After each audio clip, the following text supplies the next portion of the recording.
Vous êtes sur CCTV français, bonjour à tous et on débute cette édition avec le pic de l'épidémie d'Ebola en Sierra Leone. Un hôpital construit par la Chine dans la capitale s'est révélé indispensable dans la lutte contre le virus.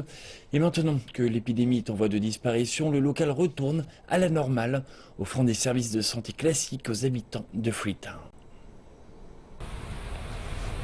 C'est un lundi ordinaire et une foule de patients a déjà commencé à faire la queue pour recevoir des soins.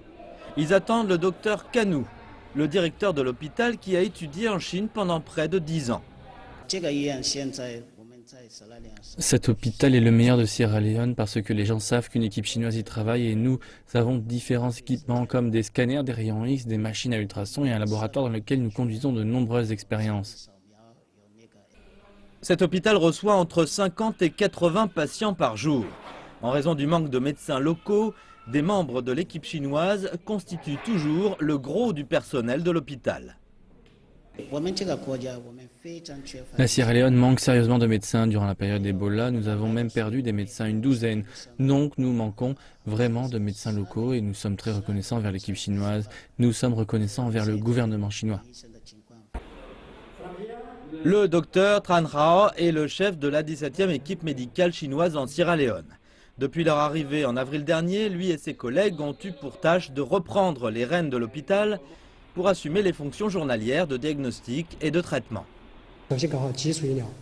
D'abord, il faut être bon dans tout ce qui est médecine de base pour que les gens en bénéficient directement. Ensuite, il faut renforcer notre vision et introduire les bonnes techniques de la médecine chinoise en les intégrant à l'environnement de la Sierra Leone petit à petit. En raison de la qualité des traitements et des services, l'hôpital a attiré des patients de Sierra Leone et même au-delà. Mon ami a eu des problèmes, il a eu un accident de bateau. Maintenant, nous sommes à l'hôpital, il y a de bons médecins. Maintenant, il peut marcher et il va mieux. La Chine a décidé récemment d'augmenter son personnel dans chaque équipe médicale, les faisant passer de 10 à 20 à partir de cette année. La dernière équipe est arrivée en février.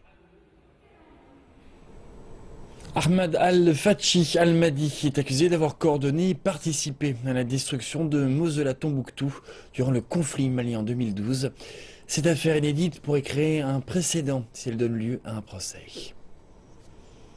Ahmad Al-Fathi Al-Mahdi est le premier djihadiste poursuivi par la Cour pénale internationale pour destruction d'édifices religieux et monuments historiques.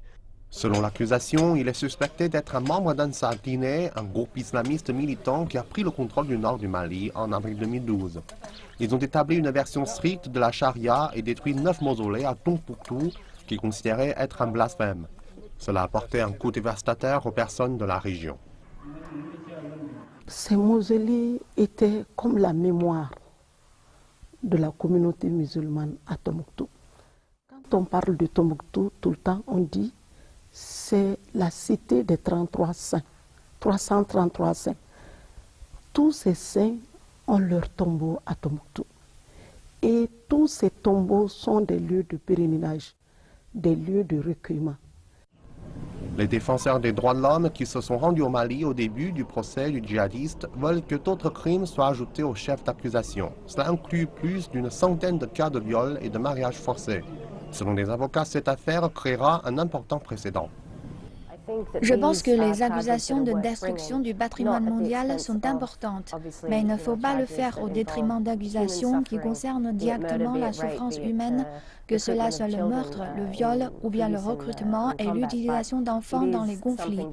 Il devrait porter plus d'attention à ces crimes. Et je pense que si la CPI poursuit correctement ces accusations, plus d'attention sera accordée à ce genre de crimes dans le futur. Les partisans de la CPI espèrent aussi que cette affaire apaisera l'exaspération de certains pays africains que la CPI cible injustement, en montrant que la procédure peut être aussi utilisée pour protéger l'héritage culturel africain. Si la Cour réussit à condamner Al-Fathi Al-Mahdi pour la destruction du 9 mausolées, cela pourrait ouvrir la voie à d'autres cas de vandalisme culturel, comme la destruction d'anciens sites en Syrie par l'État islamique, qui pourraient être jugés pour crimes de guerre. En Afrique du Sud, à présent, la reprise des cours sur le campus de l'université de Pretoria s'est faite sous une forte présence policière. Le retour des étudiants fait suite à l'arrestation de nombre d'entre eux accusés de violence après des bagarres à caractère raciste dans l'université. Un calme inquiétant après une semaine de violentes manifestations à l'université. Une forte présence policière est installée tout autour du campus. Il y a même une surveillance accrue des étudiants entrant dans les locaux. D'autres étudiants ont appris le matin qu'ils étaient interdits d'entrer dans les lieux et exclus de l'université pour avoir incité à la violence. Il s'agit là de tactiques pour faire dérailler les changements au sein de l'institution et nous allons travailler sur cela. Nous allons y répondre de façon appropriée et nous allons poursuivre les manifestations jusqu'à ce que nos demandes soient entendues ou nos pleurs et nous n'arrêterons pas. La violence a fait suite aux protestations des étudiants sur un amendement proposé sur la politique de la langue. Les propositions voulaient que l'anglais soit la première langue de tous les enseignements et l'afrikaans et le CPD seraient utilisés en appui aux étudiants pour les tutoriaux et les exercices pratiques. Mais d'autres estiment qu'il faut discuter de cela à la table des négociations. Tout ce que nous voulons est un accord pacifique. Nous comprenons qu'il s'agit d'une question très sensible entre les deux parties. C'est très émotionnel. Beaucoup en ont fait une chose personnelle et puis il y a un contexte plus large de transformation. Nous comprenons que les choses peuvent toujours partir hors de contrôle et nous demandons à toutes les parties prenantes d'agir de façon professionnelle et de s'engager pacifiquement. Tandis que d'autres sont impatients de retourner en classe. Les gens veulent aller à l'école tout comme moi, car ce qui se passe nous ralentit et nous voulons la paix ici à l'école. J'espère retourner en cours et obtenir mon diplôme de façon pacifique, et aussi que tout le monde puisse s'accepter et se tolérer en tant que nation d'amour que nous sommes. De nombreux politiciens de tous bords ont convenu d'apporter leur soutien collectif visant à favoriser la réouverture de l'université. Ils veulent garantir que l'université ne fermera pas de nouveau, sauf pour des circonstances exceptionnelles. Une famille de réfugiés essaie de reconstruire sa vie à Johannesburg après avoir fui la guerre civile en Syrie. Peu après leur arrivée dans la ville, ils ont ouvert un restaurant de cuisine syrienne et cela semble être un succès auprès des habitants. Les 5 années de conflit en Syrie ont créé une vague de personnes déplacées qui ont fui la région pour atteindre les côtes européennes. Des milliers de réfugiés syriens ont choisi des routes dangereuses.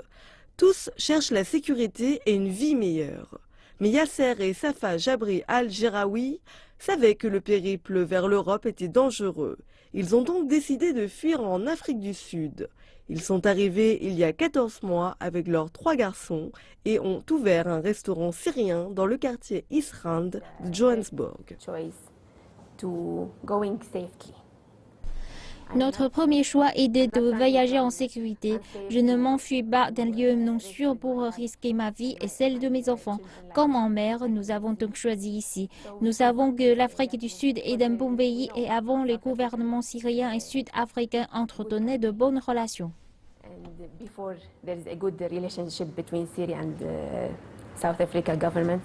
Ne connaissant que très peu l'anglais, une valise par personne, commencer une nouvelle vie n'a pas été facile. Mais le couple est déterminé à réussir et ne veut pas être considéré comme des réfugiés.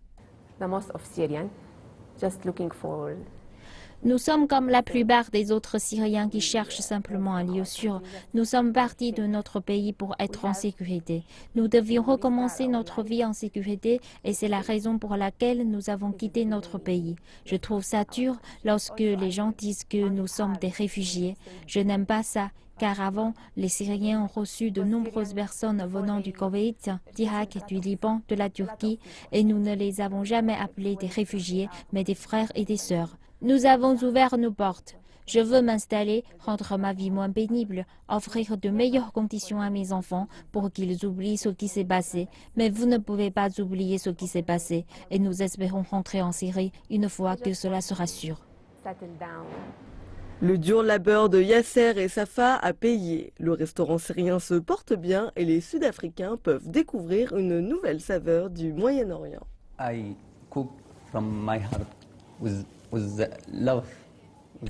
Je cuisine avec mon cœur et avec amour, c'est ma nourriture, je suis fier de la Syrie, je veux que les gens sachent que je suis syrien, je veux donner une bonne image du peuple syrien. To give the people good picture about the Syrian people. C'est un nouveau début, une nouvelle cuisine, de la nourriture que nous n'avons jamais goûtée avant. C'est un endroit que je recommande. De savoir que la famille est arrivée ici en premier lieu, sans savoir ce qu'ils faisaient, de savoir qu'ils ont parcouru autant de chemins et ouvert un si magnifique restaurant, c'est remarquable. Au lieu de se tourner les pouces et ne pas savoir quoi faire, je suis très fière et contente qu'ils s'en sortent. Selon les Nations Unies, les Syriens sont à présent la population de réfugiés la plus nombreuse au monde. Mais Yasser et Safa ne veulent pas être considérés comme des réfugiés en Afrique du Sud. Ils veulent montrer que le peuple syrien est courageux et capable de reconstruire une nouvelle vie ailleurs. Le président nigérian Muhammadu Buhari a annoncé qu'il n'octroierait pas les 5000 Naira d'assurance chômage. Le président a indiqué qu'à la place, le gouvernement investirait lourdement dans l'infrastructure pour créer des emplois chez les jeunes. Ordinateurs et téléphones défectueux ne sont pas étrangers à se diplômer en microbiologie. Cela fait 5 ans que Namdi Mabia est diplômé de l'université. Il n'a pas été assez chanceux pour avoir un emploi. En observant ses amis dans cette entreprise depuis près d'1 an, il a acquis la capacité de réparer ses objets. Mais il ne gagne pas grand-chose. Ce n'est pas suffisant pour payer ses factures. Même si ce n'est pas beaucoup, Namdi comptait sur l'allocation mensuelle de 5000 Naira que le gouvernement avait promis aux diplômés sans emploi. So for me, 5000 Naira would have 5 000 m'aurait bien aidé dans le sens où j'aurais pu trouver un équilibre. Si je l'ajoute à l'argent que j'économise maintenant, cela peut m'aider à commencer d'autres petites activités. Ça m'aurait aidé et facilité le lancement de cette activité. Cet argent pourrait couvrir mon transport et si mon transport est couvert, cela représente beaucoup pour moi. Les diplômés au chômage comme Namdi Millions ont eu de l'espoir, mais seulement une fraction de la population bénéficiera de ce que le gouvernement a désormais à offrir. Le pays dit qu'il fournira des allocations aux personnes âgées et aux handicapés. 70% des 170 millions de Nigériens sont des jeunes et environ 80% d'entre eux n'ont pas de travail et ce pourcentage continue de croître. Tous les ans, davantage de diplômés sortent de grandes institutions. Il est clair que pour l'administration du président Muhammadu Buhari, trouver un emploi pour des millions de jeunes, cela restera un problème tenace. Plus encore quand l'économie continue de subir les effets des faibles prix du pétrole. Le Nigeria dépend lourdement du pétrole brut qu'elle vend pour ses revenus. Cette contraction dans les revenus signifie des ressources limitées pour le gouvernement fédéral pour remplir certaines de ses promesses de campagne. Mais l'économiste pour le développement Jaï Gaskia pense que le président essaye d'arriver à certains résultats mais en y attachant simplement un fonds. A social investment is not a gift. Okay? Dans ce genre de situation, un investissement social n'est pas un cadeau, ce n'est pas comme le Dasuki Gate, ce n'est pas comme partager simplement de l'argent et dire « mets cet argent sur le compte de cette personne ». Il y a une raison pourquoi on appelle cela un transfert d'argent conditionnel. Conditionnel signifie qu'il y a une condition sur quelque chose. Même si vous allez créer de l'emploi qui va être dirigé par l'État, vous allez payer des gens pour faire cela. Ils ne vont pas le faire gratuitement, sinon c'est un travail d'esclave. Voilà pourquoi c'est appelé conditionnel. Donc on dit « vous voulez que les gens retournent au travail, mais avec une valeur ajoutée. Vous voulez leur donner la capacité de rester pour trouver du travail et à la fin qu'ils restent au travail. »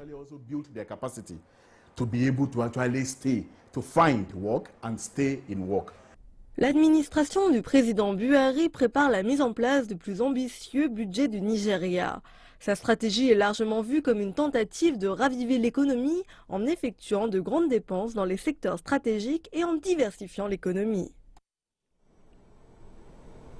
La banque Barclays, l'une des plus importantes institutions financières britanniques, a officiellement annoncé son intention de vendre sa filiale africaine dans le cadre d'un programme de sauvetage mondial.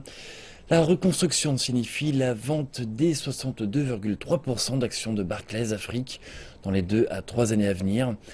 La vente de Barclays Afrique mettra fin à un siècle d'affaires sur le continent.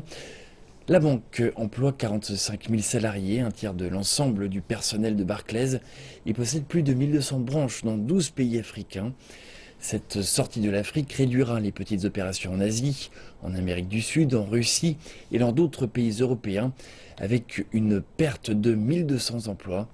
Il s'agit d'une restructuration radicale, mais selon les analystes, le plan pourrait échouer. Et après plusieurs mois d'absence de pluie, les agriculteurs algériens appréhendent une éventuelle sécheresse. Le déficit pluviométrique et les températures douces qui ont marqué les 3 derniers mois en inquiètent plus d'un. Une situation qui a d'ailleurs engendré de nombreux problèmes de travaux agricoles, notamment l'assèchement des sols en surface. Les agriculteurs ont ainsi les premiers à souffrir de cette situation problématique. Labourer les terres devient très difficile et les nouvelles cultures peinent à pousser et à se développer.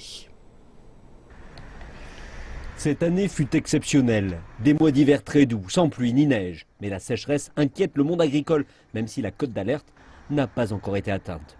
Une sévère sécheresse sévit sur la plupart des régions du nord de l'Algérie, suscitant l'inquiétude des paysans qui commencent à être envahis par le doute. Le manque de pluie est accompagné d'une remarquable douceur avec des températures très élevées pour la saison, faisant de ces mois les plus doux dont se rappellent les opérateurs du secteur agricole. De nombreux experts soulignent que la raison principale de cette sécheresse s'explique par le réchauffement climatique. Ces 3 dernières années, concernant les températures, donc on a remarqué une augmentation des températures, surtout en termes de fréquence du nombre de jours dépassant un certain seuil. Par exemple, cet été, les températures au-dessus du seuil de 32 degrés Celsius. Donc c'est tout le mois de juillet qui a été au-dessus de 32 degrés Celsius. Alors que pour les précipitations, donc on a une tendance à la baisse et surtout ces dernières années.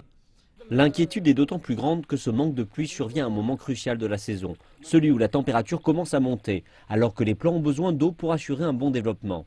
C'est la menace la plus redoutée chez les agriculteurs, la sécheresse de fin de saison, qui peut transformer une saison prometteuse en cauchemar.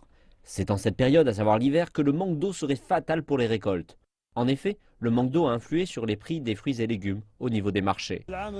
Cette année est très différente des années précédentes en termes de précipitations. Il pleut rarement, le climat est chaud, comme si nous étions au mois d'août alors que nous sommes en février. Cela a conduit à une hausse des prix des légumes et des fruits. Nous sommes très inquiets en raison de ce manque de pluie et de la hausse des températures. Des tremblements de terre se produisent aussi de temps à autre. Le climat de cette année sera inscrit dans l'histoire.